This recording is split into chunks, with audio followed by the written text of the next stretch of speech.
اب یہاں سے احکامات شروع ہوتے ہیں کہ یا ایھا الناس اعبدوا ربکم الذی خلقکم، اے لوگو عبادت کرو اپنے رب کی جس نے تمہیں پیدا کیا۔ یہ اللہ رب العزت کی سب سے بڑی صفت، کیونکہ اللہ رب العزت خالق ہے اور اللہ کے سوا خالق کوئی نہیں ہے۔ اللہ یہاں پر عبادت کا میں آپ کو پہلے بتا چکی کہ عبادت ہم نے کیسے کرنی ہے، کہ 24 گھنٹے کی ہماری عبادت ہو، کسی ایک وقت کی عبادت نہیں ہے کہ 2-5 نمازیں پڑھ لی تو اس کے بعد اللہ جی خدا حافظ۔ ہم نے پورا دن اللہ کی غلامی کرنی ہے، ٹھیک ہے؟ کیوں کرنی ہے؟ کیونکہ اللہ وہ ذات ہے جس نے تمہیں بھی پیدا کیا اور تم سے پہلے لوگوں کو بھی اللہ نے پیدا کیا، لعلکم تتقون، تاکہ تم پرہیزگار بن جاؤ، کائنات کو دیکھ کر خالق کی ذات کی پہچان کرو اور پھر اللہ کے آگے جھک جاؤ، ٹھیک ہے؟ کہ متقی بن جاؤ، پرہیزگار بن جاؤ، کیونکہ اللہ کی اس صفت کی پہچان کرو کہ اللہ سے بڑھ کے خالق کوئی نہیں ہے،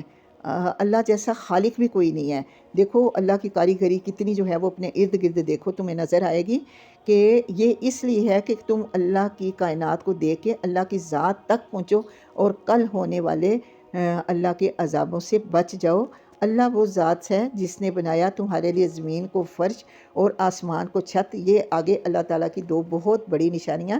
کہ تم زمین کے جس حصے پہ تک چلے جاؤ گے، تمہیں جو زمین کے اوپر، تم زمین پہ ہی چلتے ہو اور اوپر تمہارے آسمان کی چھت جو ہے وہ کبھی ختم نہیں ہوتی۔ ذرا غور تو کرو، آسمان کے اوپر جیسے صورت ہم ملک کے اندر رات کو پڑھتے ہیں کہ اللہ پاک فرماتے ہیں کہ دیکھو ذرا غور کرو کہ آسمان کے اوپر تمہیں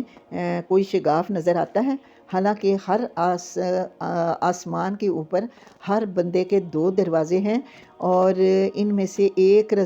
دروازے سے اس کا رزق اترتا ہے اور دوسرے دروازے سے اس کے اعمال جو ہیں وہ اللہ کے پاس چڑھتے ہیں۔ تو اللہ نے جتنی مخلوق پیدا کی، دیکھو کتنی مخلوق ہے، ان سب کے 2 دروازے ہوں تو آسمان کیسا چھلنی دار ہوگا، اس کے اندر کتنے سوراخ ہوں گے۔ لیکن کبھی تمہیں نظر آیا؟ اور تم اپنے گھر بناتے ہو، چھوٹے چھوٹے گھر بناتے ہو تو ان کے نیچے بھی تمہیں پلروں کی ضرورت ہوتی ہے، تو کیا اللہ نے اپنا اتنا بڑا آسمان بنایا تو کیا اس کے نیچے اللہ کو کسی پلر کی ضرورت تھی؟ اور آسمان سے اتارا پانی، پھر نکالا اس پانی سے رزق تمہارے کھانے کے لیے، پھل نکالے تمہارے کھانے کے لیے، کہ اللہ رب العزت نے آسمان سے بابرکت پانی اتارا اور زمین سے نکلنے والی نباتات کو دیکھو کہ اترنے والا پانی تو صرف ایک رنگ کا ہے، لیکن زمین کی نباتات جو نکلتی ہے وہ کتنے رنگوں کی ہیں۔ خالق کی پہچان کے لیے غور کرو، کتنے پھل، کتنی سبزیاں، سب کچھ جو ہے، سیراب تو وہ ایک ہی پانی سے ہوتے ہیں لیکن سب سبزیوں کا رنگ الگ ہے، سب پھلوں کا رنگ جو ہے وہ الگ بھی ہے اور ذائقہ بھی ہے ان کا۔ تو یہ ہے کہ آپ یہ دیکھیں کہ یہ سب کچھ کرنے والا کون ہے؟ میرا اللہ۔ تو تم اس اللہ کے ساتھ کیا ہے؟ فَلَا تَجْعَلُوا لِلَّهِ أَنْدَادًا، تو اس اللہ کے ذات ساتھ تم کسی کو شریک نہ ٹھہراؤ۔ اس اللہ کے اندر جو خوبیاں ہیں نا، یہ ان آیتوں کے اندر ہمیں بتا دیا گیا، یہ 2 آیتوں کے اندر، کہ اللہ رب العزت خالق بھی ہے، اللہ مالک بھی ہے اور اللہ مدبر بھی ہے۔ کیوں؟ کیونکہ اللہ رب العزت نے خالق ہونے کے ناطے ہم سب کو پیدا کیا اور پھر مالک ہونے کے ناطے، بادشاہ ہونے کے ناطے اللہ سارے بندوں کی پیشانی کے بال جو ہیں وہ اللہ کے ہاتھ کے اندر ہیں۔ اللہ جس وقت چاہے اپنی مخلوق میں سے جس کو چاہے پکڑ لے، اللہ کا ہاتھ روکنے والا کوئی نہیں ہے۔ اللہ اتنا بڑا بادشاہ، دیکھو کہ اس نے کس طرح اللہ کے ہاتھ کے اندر سارے اختیارات ہیں نا، تو اللہ نے زمین، سورج، چاند، ستارے جو کچھ بھی بنایا، دیکھو سارے کا سارا جو ہے وہ اپنے اپنے مدار میں جو ہے وہ حرکت کر رہا ہے اور چل رہا ہے۔ لیکن آج تک کبھی آپ نے سنا کہ آسمان کے ساتھ جو ہے وہ سورج ٹکرا گیا ہو، یا زمین جو ہے وہ اپنے مرکز میں گھوم رہی ہے تو وہ اس کے ساتھ کچھ غلط ہوا ہو؟ تو یہ سارا کچھ کیا ہے کہ یہ اللہ کا اختیار۔ اور مدبر کیا ہے کہ اللہ نے دیکھو کیسے تدبیر کی کہ آسمان سے اللہ نے پانی برسایا اور پھر اس کے ساتھ تمہارے لیے انواع و اقسام کے کھانے اور پھل جو ہیں وہ اللہ اسی ایک پانی سے جو ہے وہ اللہ اتارتا ہے۔ تو اللہ کہتا ہے رب ہونے کے لیے ان 3 صفات کا ہونا جو ہے وہ ضروری ہے۔ تو کسی کے اور کے اندر جنہیں تم رب بناتے ہو، مجھے ذرا بتاؤ تو صحیح کہ کیا ان کے اندر یہ صفات موجود ہیں؟ پھر اگر نہیں تو پھر فَلَا تَجْعَلُوا لِلَّهِ أَنْدَادًا، پھر نہ تم بناؤ اللہ کے ساتھ کوئی شریک، جب کہ تم جانتے ہو کہ یہ والی صفات جو ہیں وہ کسی اور کے اندر نہیں ہیں۔ اور اگر تمہیں شک ہو اس قرآن کے اندر، اس شریعت کے اندر، نزلنا علی عبدنا، جو ہم نے اتاری اپنے بندے کے اوپر، تو تم ایسا کرو۔ اللہ چیلنج کر رہا ہے، اور قرآن کے اندر اللہ رب العزت نے 3 مرتبہ ان کو چیلنج کیا، ایک سورہ یونس میں، ایک سورۃ ہود میں، اور ایک اس سورت میں، کہ تینوں دفعہ اللہ رب العزت نے ان کو چیلنج کیا کہ قرآن کی 10 صورتیں لے آؤ، یا یہاں پر یہ ہے کہ ایک صورت لے آؤ، اور پھر یہ ہے کہ اللہ فرماتے ہیں کہ پھر تم ایسا کرو کہ ایک صورت نہیں، قرآن کی ایک آیت ہی لے آؤ، کہ اگر تمہیں اس قرآن کے اترنے کے اندر، یہ وحی کے اندر شک کرتے تھے نا کہ یہ وحی جو ہے وہ اللہ کی طرف سے اتری ہوئی نہیں ہے، تو اللہ کہتا ہے پھر تم خود، وہ یہ کہتے تھے کہ کوئی بھی عربی آتا ہے اور آپ صلی اللہ علیہ وسلم کو پڑھ کے سنا جاتا ہے، اور آپ صبح اٹھ کے یہ کہہ دیتے ہیں کہ جی یہ وحی اتری ہے، تو ایسی، اگر ایسے وہ کہتے تھے ایسی وحی ہم بھی اتار سکتے ہیں، تو پھر اللہ نے فرمایا کہ یہ جیسی محبت باتیں سناتے ہیں نا، ایسی باتیں ہم بھی سنا سکتے ہیں صلی اللہ علیہ وسلم۔ تو اللہ یہاں پر پھر چیلنج کر رہا ہے کہ پھر ایسی ایک صورت بنا کے لے آؤ، تو اور اپنے ساتھ، اگر تم اکیلے نہیں یہ کام کر سکتے نا، وَادْعُوا شُهَدَاءَکُم، تو پھر بلا لو اپنے سارے گواہ جو تم یہ سمجھتے ہو کہ اس کام میں کے اندر تمہارے معاون اور مددگار ثابت ہوں گے، ان سب کو بھی بلا لو اللہ کو چھوڑ کے، اگر تم اپنے اس بول کے اندر سچے ہو۔ فَإِن لَمْ تَفْعَلُوا، پھر اگر تم ایسا نہ کر سکو، پھر اللہ خود ہی ساتھ بتاتے ہیں وَلَن تَفْعَلُوا، اور تم ہرگز ایسا نہیں کر سکو گے، کیونکہ یہ کوئی عام کلام تو نہیں ہے کہ تم اس کی نقل کر کے لے آؤ گے، یہ تو اللہ رب العزت کا کلام ہے جس کے اندر کوئی شک، کوئی کمی، کوئی کجی نہیں ہے۔ اگر تم ایسا قرآن نہیں لا سکتے تو پھر ڈر جاؤ اس آگ سے جس کا ایندھن ہوگا لوگ اور پتھر، وہ عدت للکافرین، جو تیار کی گئی ہے کافروں کے لیے، وبشر الذین آمنوا۔ اب اللہ فرماتے ہیں کہ اب خوشخبری دے دو ان لوگوں کو جو ایمان لائے اور انہوں نے عمل صالحہ کیے۔ اب ایمان اور عمل یہ ایک پرندے کے 2 پر ہیں، کہ جس طرح ایک پرندے کا اگر ایک پر کاٹ دیا جائے نا تو وہ اڑ نہیں سکتا، اسی لیے اگر ہم کلمہ گو ہیں لیکن ہم عامل الصالحات پہ نہیں آتے تو ہمارا خالی وہ کلمہ جو ہے وہ ہمیں فائدہ نہیں دے گا۔ کیونکہ عمل اور عمل صالحہ یہ پرندے کے 2 پر ہیں، ایک ہمارا کلمہ ہی اس وقت تک کمپلیٹ نہیں ہوتا جب تک کلمے کے یہ دونوں حصے جو ہیں وہ پورے نہیں ہوتے۔ لا الہ الا اللہ کہہ کر ہم ایمان لیتے ہیں، اور محمد الرسول اللہ کہہ کے تو ہم آپ صلی اللہ علیہ وآلہ وسلم کی سنت کے مطابق عامل الصالحات کرتے ہیں۔ عامل الصالحات کا مطلب ہے وہ عمل جو شریعت سے ثابت ہیں، اور وہ عمل ہمارا جو ہے وہ علم کے مطابق ہونا چاہیے، اور علم وہ جس کی دلیل ہمیں قرآن اور حدیث سے ملتی ہو، ٹھیک ہے؟ تو اگر ہمارا عمل جو ہے وہ علم کے مطابق ہے تو پھر ہمیں وہ علم جو ہے وہ ہمارے لیے نافع ہوگا، اگر ہم علم کے بغیر عمل کریں گے تو وہ نافع نہیں ہوں گے، ٹھیک ہے؟ تو اللہ رب العزت فرماتے ہیں کہ پھر وہ لوگ جو صحیح عمل علم کے مطابق اور سنت کے مطابق عمل کر کے آئیں گے، ان کے لیے اللہ کے پاس باغات ہیں جس کے نیچے نہریں بہتی ہیں، جب کبھی ان کو رزق دیا جائے گا اس جنت کے اندر ان پھلوں سے، اس وقت قالو وہ کہیں گے ہاذ الذی، اللہ یہ تو وہی پھل ہے رزقنا جو ہمیں دیا گیا اس سے پہلے، اور اللہ فرمائیں گے وَأُوتُوا، اللہ فرماتے ہیں کہ دیا گیا بِہِ متشابہہ، اس سے ملتا جلتا، یعنی دنیا کے سیب اور آخرت کے سیب کا رنگ تو بے شک ایک ہوگا لیکن ان کا ذائقہ مختلف ہوگا۔ دنیا کے سیب کو اگر کاٹو گے تو پورے سیب کا ایک ہی ذائقہ ہے، لیکن جنت کے سیب کو اگر آپ کر کے اس کے 72 ٹکڑے کرتے ہو تو اس کے 72 ٹکڑوں کا ٹیسٹ جو ہے وہ الگ الگ ہوگا، ٹھیک ہے؟ تو اللہ فرماتے ہیں کہ اس طریقے سے کہ دیکھو وہ کیا ہیں، وہ اس سے ملتے جلتے ہیں۔ اسی طرح باقی پھل جو ہیں، باقی اب ایک ایک کو بتانے لگوں گی تو بہت ٹائم لگ جائے گا، تو اسی طرح باقی پھلوں کا جو ذائقہ ہے وہ بھی جو ہے وہ الگ ہوگا۔ یہاں تک اللہ رب العزت نے فرمایا کہ حدیث کا مفہوم یہ ہے کہ ایک جنتی کو اللہ رب العزت کھانے کے لیے جو میوے دے گا نا، وہ اپنے منہ کے اندر کوئی چیز کھا رہا ہوگا اور کھاتے کھاتے اس کا دل چاہے گا کہ اگر میں فلاں چیز کھاتا تو مجھے ذرا اس کا بھی ٹیسٹ پتہ چلتا، تو اللہ رب العزت اس کے منہ کے اندر ہی اس چیز کا ذائقہ بدل کے اس کا ذائقہ وہ والا رکھیں گے جو وہ کھانا چاہ رہا ہوگا، اور اس کے علاوہ اللہ اس کو کیا دے گا، فیہا ازواج مطہرۃ، ان کے لیے جوڑے ہوں گے پاکیزہ، اس کے اندر جو جوڑے ہوں گے ان کو وہ حیض اور نفاس سے پاک عورتیں ہوں گی، اور وہ جوڑے اللہ رب العزت ملائے گا جو کبھی بھی بچھڑے نہیں، کیونکہ دنیا کے جوڑے جو ہیں وہ تو بدل جاتے ہیں، ختم ہو جاتے ہیں، اور لیکن آخرت کے جوڑے جو ہیں وہ دائمی ہوں گے اور وہ اس کے اندر ہمیشہ رہیں گے۔ بے شک اللہ نہیں شرماتا کہ اللہ مثال دے ایک مچھر کی یا اس سے بھی اوپر کی۔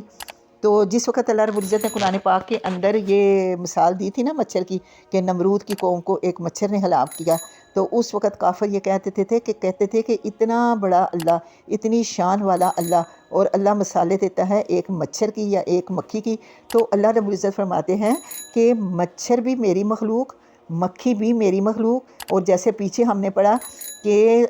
آسمان اور زمین، سب سے بڑے سمندر کو دیکھو، تو یہ ساری بھی اللہ کی مخلوق ہے نا۔ اللہ اپنی مخلوق میں سے کسی کی بھی جو ہے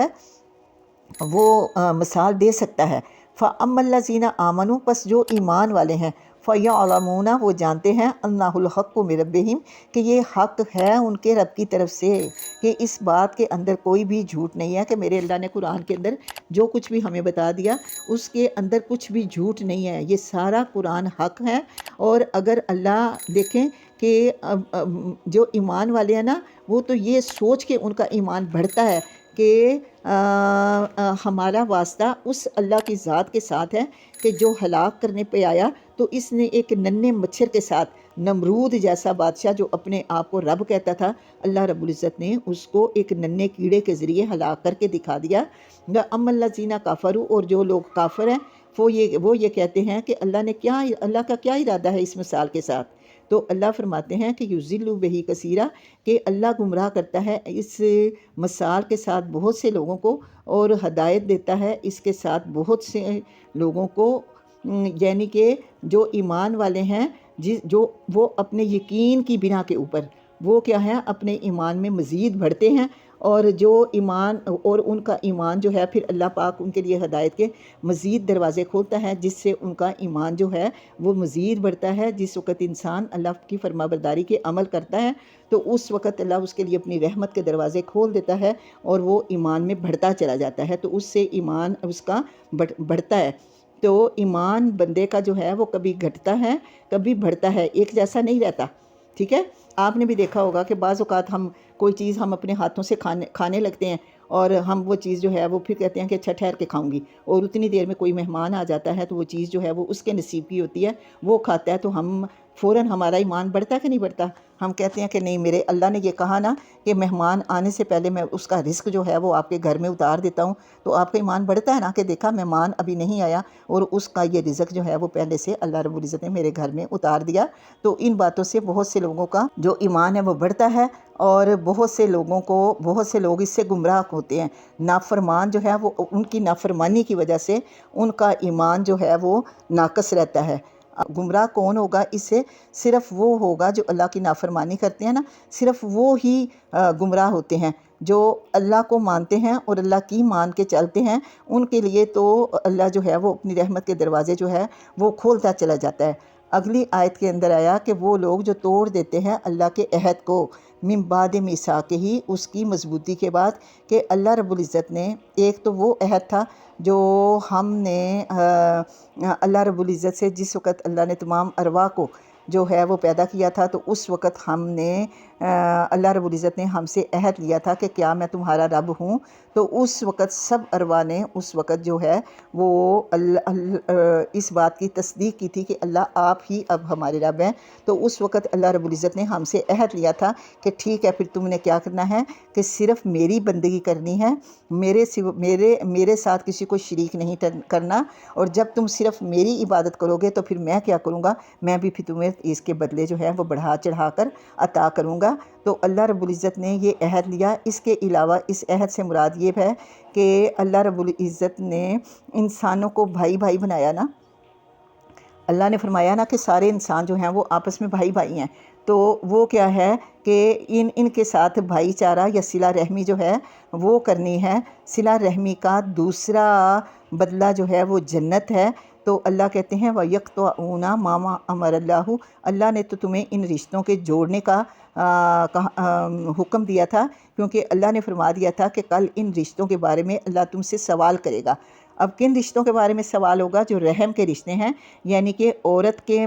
بہن بھائی اور جو اس کے اپنے سگے بہن بھائی اور عزیزوں کا اقارب بعد میں آتے ہیں، اسی طرح مرد کے رشتہ دار۔ تو ہم نے یہ نہیں کرنا کہ اپنے رشتہ داروں کو تو ہم فوقیت دیں، لیکن مرد کے رشتہ داروں کو ہم یہ کہہ کر ٹھکرا دیں کہ یہ تو جی ان کے ساتھ تو ہمارا مطلب ہے، اپنے رشتہ داروں کو آپ ان کے اوپر فوقیت نہیں دے سکتے، کیونکہ اگر وہ آپ کے بہن بھائی ہیں تو وہ سامنے والے جو ہیں وہ آپ کے میاں کے بہن بھائی ہیں۔ تو اللہ فرماتے ہیں وَيَقْطَعُونَ مَا أَمَرَ اللَّهُ، اللہ نے ان رشتوں کو جوڑنے کا حکم دیا تھا۔ اللہ رب العزت نے فرمایا تھا کہ میں اس کے ساتھ جڑوں گا جو ان رشتوں کو جوڑے گا، اور جو ان رشتوں کو توڑے گا میں اس کو توڑ دوں گا۔ تو ان لوگوں نے کیا کیا؟ ان رشتوں کو توڑا، اور اللہ رب العزت نے فرمایا کہ میں جو ان رشتوں کو توڑے گا تو پھر اللہ بھی اس کو توڑ دے گا، اور ان رشتوں کے ٹوٹنے سے پھر جو آپس میں دشمنیاں اور فساد پیدا ہوتے ہیں نا، اللہ فرماتا ہے تو وہ کیا ہوتا ہے پھر وہ اسی جب صلہ رحمی نہیں ہوتی معاشرے کے اندر، اب ایک بندہ جو ہے وہ بار بار کتنی دیر وہ کسی کا ظلم جو ہے وہ اس کو برداشت کرے گا، آخر ایک وقت کے اندر وہ بھی آواز اٹھائے گا، اور پھر یہ آواز اٹھانا جو ہے وہ فساد کا باعث بنتا ہے۔ تو اس طریقے سے زمین کے اندر جو ہے وہ فساد پھیلتا ہے۔ اولئک هم الخاسرون، یہی وہ لوگ ہیں جو خسارہ پائیں گے، جو صلہ رحمی نہیں کریں گے، کیونکہ اچھے اخلاق اور صلہ رحمی یہ دو صفات جو ہیں یہ ہمارے ایمان کا حصہ ہیں۔ اللہ رب العزت فرماتے ہیں کہ کیسے تم انکار کرتے ہو اللہ کا، جبکہ اللہ نے تمہیں کنتم امواتم، تم مردہ تھے اپنی ماؤں کے رحموں کے اندر، فاحیاکم، پھر تمہیں اس نے زندگی دی، یعنی یہ دنیا کی زندگی ہے وہ ہمیں عطا ہوئی، ثم یمیتکم، پھر وہ تمہیں یہ دنیا کی موت جو ہے وہ مارے گا، ثم یحییکم، پھر وہ تمہیں دوبارہ اٹھائے گا۔ وہ اٹھانا کیا ہے؟ محشر کے دن جو ہمارا اٹھنا ہے وہ ہمارا اٹھنا ہوگا، اور اس دن اٹھ کے ثم الیہ ترجعون، پھر تم اس رب کی طرف لوٹائے جاؤ گے جس نے تمہیں دنیا کے اندر پیدا کیا تھا اچھے اعمال کے لیے۔ یہاں پر میں آپ کو ایک نصیحت کروں گی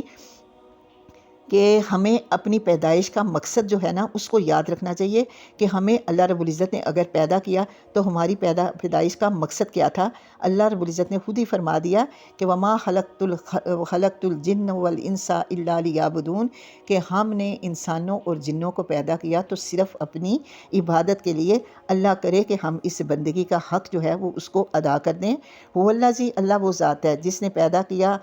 تمہارے لیے جو کچھ زمین کے اندر ہے۔ اب یہ اوپر یہ ساری اللہ کی نشانیاں اللہ بتا رہا ہے، یہ توحید کی نشانیاں اللہ بتا کے ہمیں اللہ اپنی ذات کے ساتھ جوڑنا چاہتا ہے۔ کوئی دیکھو تم کس اللہ کی ذات کا انکار کر رہے ہو؟ اللہ کہتا ہے اللہ تو وہ ذات ہے جس نے زمین کے اندر دیکھو تمہارے لیے کتنے خزانے رکھے۔ آئے دن ہم سنتے ہیں نا زمین کے اندر سے وہ خزانہ نکلا، زمین کے اندر سے سوئی گیس کے خزانے نکلے، زمین کے اندر سے کوئلے کی کانیں نکلیں، زمین کے اندر سے سونے کے پہاڑ نکلے۔ تو یہ کیا ہے کہ اللہ رب العزت نے ان سب چیزوں کو انسان کے فائدے کے لیے پیدا کیا۔ پھر اللہ نے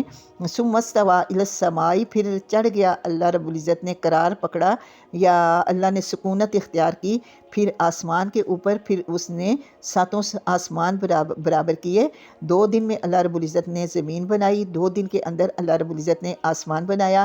اور پھر 2 دن کے اندر ان دونوں کے اندر کی مخلوقات جو ان کے اندر اللہ نے رکھنا تھا، جو نعمتیں رکھنی تھی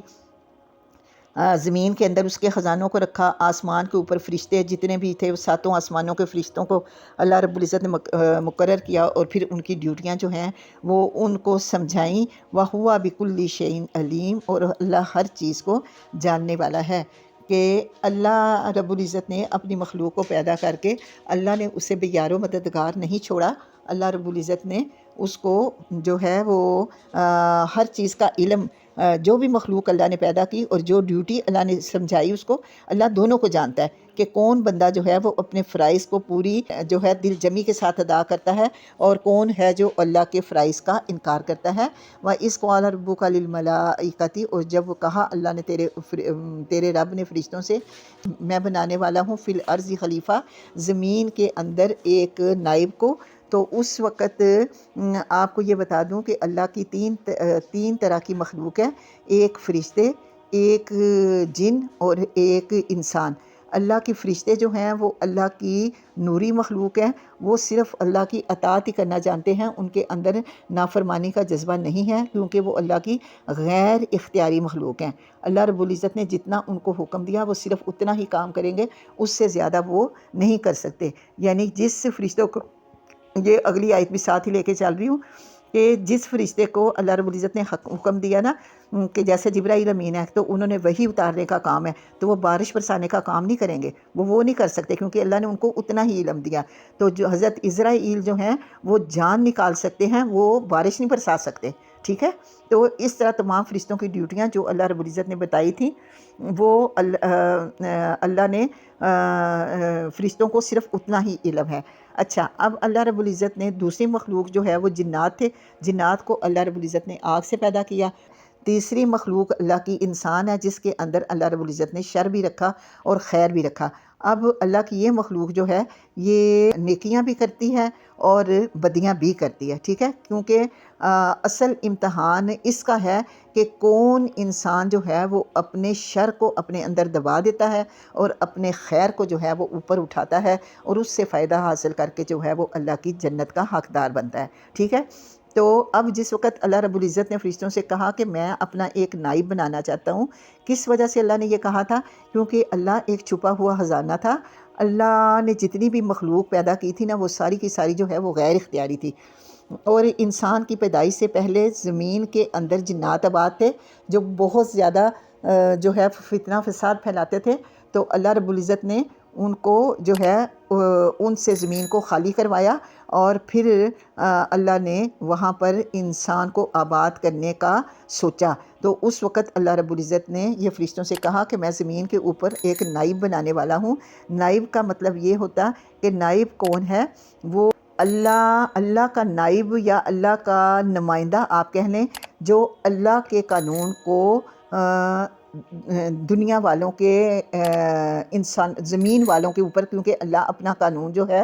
وہ زمین کے اندر بھی نافذ کرنا چاہتا تھا، تو اس صورت میں یہ قانون نافذ ہو سکتا تھا کہ زمین کے اوپر انسان بستے۔ اللہ رب العزت نے انسان کو زمین کے اوپر بسایا، اس کو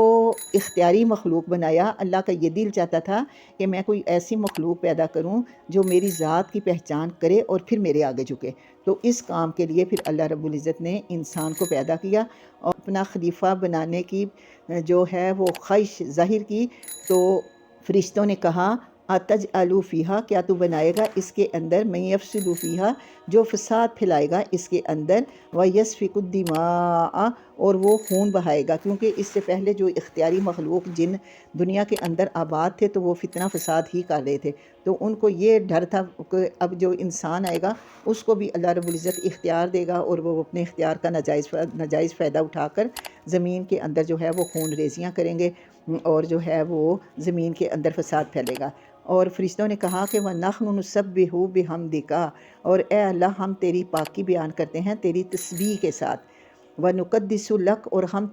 تیری پاکیزگی بیان کرتے ہیں۔ اب یہاں پر دو چیزیں ہیں، ایک ہے تسبیح اور ایک ہے تقدیس، ان دونوں کے اندر فرق ہے۔ تسبیح کیا ہے کہ ہم جو کلمات کہتے ہیں نا، سبحان اللہ، الحمدللہ، اللہ اکبر، لا الہ الا اللہ، لا حول ولا قوۃ الا باللہ، ہم ان الفاظ کے ذریعے اللہ تعالیٰ کا ذکر و اذکار کرتے ہیں اور اللہ تعالیٰ کی تسبیح بیان کرتے ہیں کہ اللہ پاک ہے۔ لیکن یہ جو نقدس ہے نا، اس کا مطلب یہ تقدیس ہے کہ اللہ کو شرک سے ہم نے پاک کرنا ہے، کہ اللہ کفر اور شرک سے پاک ہے۔ ہم نے یہ گواہی دینی ہے کہ اللہ کفر سے اور شرک سے پاک ہے، اور اللہ جیسا ہے ایسا کوئی نہیں، اللہ کے ساتھ کوئی اس کا شریک نہیں، اللہ کے اندر کسی قسم کی کوئی کمی کوئی کجی نہیں، اس کے بعد سارے خزانے، یعنی ہر چیز کا اختیار جو ہے وہ میرے اللہ کو ہے۔ اللہ کے سوا کسی کے اندر جو ہے نہ اتنی طاقت، نہ اتنی پاور، اور نہ ہی اس کے پاس اتنے اختیار ہیں جتنے میرے اللہ کے پاس ہیں۔ کسی مقصد کے لیے میرے اللہ کو پکارو تو اللہ ہماری جھولیاں بھرتا ہے، کیونکہ اللہ کے خزانوں میں کسی چیز کی کمی نہیں ہے۔ قالا، اللہ رب العزت نے فرمایا، انی اعلم ما لا تعلمون، بے شک میں جانتا ہوں جسے تم نہیں جانتے، کہ میں جانتا ہوں یہ جو مخلوق میں پیدا کرنے والا ہوں، اسی مخلوق کے اندر جو ہے وہ کتنے میرے عبادت گزار بھی ہوں گے۔ اس کی مثال یوں ہے کہ جس وقت حاجی حج کرنے کے لیے جاتے ہیں نا، تو اس وقت کہتے ہیں کہ اللہ رب العزت آسمان کا دروازہ کھول کے فرشتوں کو بتاتے ہیں کہ یہ دیکھو میری مخلوق بھوکے پیاسے جو ہیں وہ عرفات کے میدان میں کس طرح جو ہے وہ میرے لبیک کی آوازیں جو ہیں وہ ان کی گونج رہی ہیں، اور یہ صرف میرے حکم کے مطابق میری رضا تلاش کرنے کے لیے یہ اس میدان میں اپنے گھر بار، اپنے بال بچے، اپنے کاروبار چھوڑ کے تو یہ یہاں پر آ کر صرف اور صرف میری رضا تلاش کرنا چاہتے ہیں۔ تو اس وقت اللہ رب العزت پھر انہی فرشتوں کو گواہ بناتے ہیں، اور اللہ رب العزت فرماتے ہیں کہ اے فرشتوں، تم گواہ رہنا کہ میں نے ان بندوں کے تمام گناہوں کو بخش دیا۔ ٹھیک ہے؟ تو اللہ نے فرمایا کہ میں جانتا ہوں جو تم نہیں جانتے، کہ میرے انہی لوگوں کے اندر، اسی مخلوق کے اندر کتنے عبادت گزار بھی ہوں گے، نافرمان بھی ہوں گے اور عبادت گزار بھی ہوں گے۔ وَعَلَّمَ آدَمَ الْأَسْمَاءَ، اور سکھا دیے آدم کو اللہ رب العزت نے نام، کلھا تمام چیزوں کے۔ پھر آدم کو پیش کیا فرشتوں کے سامنے، پھر کہا کہ نام بتاؤ مجھے ان تمام چیزوں کے، اگر تم اپنے قول کے اندر سچے ہو کہ تم جو ہے وہ میری تسبیح بیان کرتے ہو۔ اللہ نے ان کے اس قول کے اوپر ان کو پکڑا، تو فرشتے اس وقت آگے سے یہ کہیں گے کہ اللہ رب العزت سبحانک لا علم لنا، اللہ تیری ذات پاک ہے، نہیں ہمیں علم اس بات کا سوائے اس کے، الا ما علمتنا، جتنا تو نے ہمیں علم دیا، اللہ ہمارے پاس صرف اتنا ہی علم ہے، اس کے زیادہ ہم کچھ نہیں جانتے۔ انکا انت العلیم الحکیم، بے شک اللہ تو ہی جاننے والا اور حکمت والا ہے۔ تجھے اگر تو نے کہا کہ یہ مخلوق جو ہے وہ اس کے بارے میں تو ہم سے بہتر جانتا ہے، تو اللہ تیرے سے بہتر جو ہے وہ کوئی نہیں جانتا، کیونکہ تیرا ہر فیصلہ جو ہے وہ حکمت والا ہوتا ہے۔ اور کہا یا آدم، یہاں پر فرشتوں نے اپنے عبادت کا اللہ رب العزت کو بتایا کہ ہم تیرے عبادت گزار ہیں، لیکن اللہ رب العزت نے یہاں پر آدم کو سب چیزوں کے نام بتائے، اور جب آدم سے کہا کہ بتاؤ ان کو تمام چیزوں کے نام، تو اب جب آدم سب چیزوں کے نام بتائیں گے تو اس کے اوپر یہ ہے کہ اللہ رب العزت نے، فرشتوں نے تو اپنی عبادت کا ذکر کیا، اور اللہ نے عبادت کے مقابلے میں علم کو ترجیح دی، کیونکہ علم اور عقل کی بنیاد کے اوپر انسان کو اللہ رب العزت نے اشرف المخلوق بنایا تھا۔ ٹھیک ہے؟ عبادت تو فرشتے بھی کرتے تھے اور انسان بھی کرتا ہے، لیکن اللہ رب العزت نے انسان کو علم بھی دیا، اور اس علم بھی دی، سوچ بھی دی، عقل بھی دی، شعور بھی دیا، اور ان چیزوں کی وجہ سے اللہ رب العزت نے اس کو اشرف المخلوق بتایا۔ اب اللہ رب العزت نے آدم سے کہا کہ بے بتاؤ ان کو نام ان تمام چیزوں کے۔ پھر جب انہوں نے بتا دیا تمام چیزوں کے نام، قالا، اللہ رب العزت نے فرمایا کیا نہیں میں نے تم سے کہا تھا، انی عالم، میں بہتر جانتا ہوں غیب آسمانوں کو بھی اور زمین کا بھی۔ جس وقت اللہ رب العزت نے یہ بات کہی تھی نا کہ میں آسمانوں کا غیب بھی جانتا ہوں، تو اس وقت اللہ رب العزت نے جو ابلیس تھا، جس وقت آدم کو اللہ رب العزت نے بنایا، تو اس ابلیس کے دل کے اندر جو ہے وہ آدم کی وجہ سے حسد، بغض اور کینہ پیدا ہو گیا۔ کہتے ہیں کہ جس وقت آدم کا پتلا اللہ رب العزت نے بنایا تھا، تو اس وقت یہ شیطان اس کے اندر گھس کرنا یہ کہتا تھا کہ انسان اندر سے اتنا کھوکھلا ہے کہ میں اس کو آسانی کے ساتھ جو ہے وہ میں اس کے اوپر غلبہ پا لوں گا۔ اور آپ یہ دیکھیں کہ بہت سے لوگ ایسے ہیں جن کے اوپر وہ غلبہ پا بھی لیتا ہے، لیکن جو اللہ کے نیک اور صالح بندے ہیں ان کے اوپر اس کا زور نہیں چلتا۔ تو یہاں پر اللہ رب العزت نے اس کے دل کے اندر وہ چھپا ہوا وہ جو اس کا حسد اور وہ جو کینہ تھا، اس کو میرے اللہ نے پڑھ لیا تھا۔ ٹھیک ہے؟ اور اللہ فرماتے ہیں نا کہ میں جانتا ہوں ما تبدونا، جو تم ظاہر کر رہے ہو اور جو تم اپنے دلوں کے اندر وہ کینہ اور بغض چھپائے ہوئے ہو اس کو بھی میں جانتا ہوں۔ اور جب ہم نے کہا فرشتوں سے کہ سجدہ کرو آدم کو، پھر سب نے سجدہ کیا سوائے ابلیس کے۔ اب ابلیس نے اسی حسد اور بغض اور کینے کی وجہ سے آدم کو سجدہ نہیں کیا۔ یہ سورۃ اعراف کے اندر جا کے ہم پڑھیں گے کہ اللہ نے پوچھا تھا کہ تو نے سجدہ کیوں نہیں کیا جبکہ میں نے تجھے حکم دیا؟ تو اس وقت ابلیس کہے گا میں نے اس وجہ سے سجدے سے انکار کیا کیونکہ اس کو تو نے مٹی سے پیدا کیا اور میں آگ، میں جو ہوں وہ میں آگ مٹی سے بہتر ہے، کیونکہ مٹی جو ہے وہ آگ کو بجھا دیتی ہے اور جو آگ ہے وہ شعلہ مارتی ہے۔ تو اس نے کہا کہ میں جو ہوں میں زیادہ ہے وہ عزت والا، مطلب اپنے آپ کو اس نے سمجھا اور اس وجہ سے میں نے اس سجدے کا انکار کیا۔ اس نے انکار کیا اور اس وجہ سے بھی اس نے انکار کیا کیونکہ فرشتوں نے سجدہ کیا۔ یہ ابلیس جو تھا اس نے 7 لاکھ سال اللہ رب العزت کی عبادت کی تھی، یہ ایک جن تھا، اور اس عبادت سے متاثر ہو کے اس کی تو اللہ رب العزت نے اس کو فرشتوں کا مقام عطا کر دیا تھا۔ اب اس نے کیونکہ یہ تو اللہ کی اختیاری مخلوق تھا نا، کیونکہ یہ جن تھا، تو اس اختیار کو سامنے رکھتے ہوئے اس نے جو ہے وہ آدم کو سجدہ کرنے سے انکار کیا اور اس نے تکبر کیا، حق کا انکار کیا، اللہ کے حکم کے آگے سر نہ جھکایا اور یہ کافروں میں سے ہو گیا۔ یہاں پر متکبر کی پہچان کیا ہے کہ متکبر کس کو کہتے ہیں؟ کہ جو حق کو سامنے دیکھے لیکن حق کا انکار کرے۔ کس وجہ سے؟ کہ جو حق لے کے آیا، ایک تو وہ اس کو حقیر جانے اور اپنی ذات کو جو ہے وہ اس سے بڑا سمجھ کے تو اس کی بات کا انکار کرے، تو اس کا مطلب ہے کہ اس نے تکبر کیا۔ تو اللہ رب العزت یہاں پر یہی فرما رہے ہیں کہ اس نے تکبر کیا اور یہ کافروں میں سے ہو گیا۔ اب اللہ رب العزت نے آدم سے کہا کہ اے آدم، رہو تم اور تمہاری بیوی اس جنت میں اور تم دونوں کھاؤ اس میں سے باغ فراغت جہاں سے تم چاہو، اور نہ تم قریب جانا اس درخت کے، پھر تم ہو جاؤ گے ظالموں میں سے۔ تو یہاں پر شیطان جو ہے وہ اس کے دل کے اندر جو حسد اور وہ کینہ تھا اس نے اس کا فائدہ اٹھایا اور اس نے آ کر آدم کو بہکایا اور کہنے لگا کہ اس درخت کا پھل کھانے سے اللہ رب العزت نے تمہیں اس وجہ سے منع کیا ہے کہ اللہ نہیں چاہتا کہ تم ہمیشہ کی زندگی جیو۔ جو بھی اس درخت کا پھل کھاتا ہے اس کا مطلب ہوتا ہے کہ وہ ہمیشہ زندہ رہے گا، اور چونکہ اللہ نہیں چاہتا تھا اس وجہ سے اللہ نے تمہیں اس درخت کا پھل کھانے سے منع کیا ہے۔ پھر بہکایا ان کو شیطان نے انہا اس درخت کا پھل کھانے سے وہ نکلوا دیا ان دونوں کو جس کے اندر وہ تھے، یعنی اس کی چال ہی تھی نا کہ جو مقام مجھے نہ مل سکا وہ آدم کو کیوں ملا، میں آدم کو بھی اس مقام کے اوپر نہیں رہنے دوں گا۔ مقام کون سا تھا؟ وہ جنت تھی جہاں سے یہ نکالا گیا،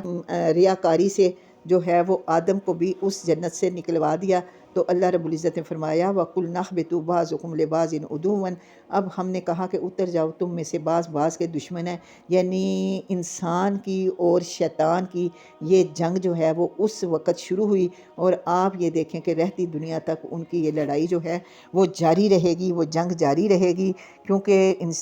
شیطان جو ہے وہ بندوں کو بہکاتا رہے گا اور اللہ رب العزت جو ہے وہ اپنی رحمت کی بارش برساتا رہے گا اور انسان کے گناہوں کو معاف کرتا چلا جائے گا۔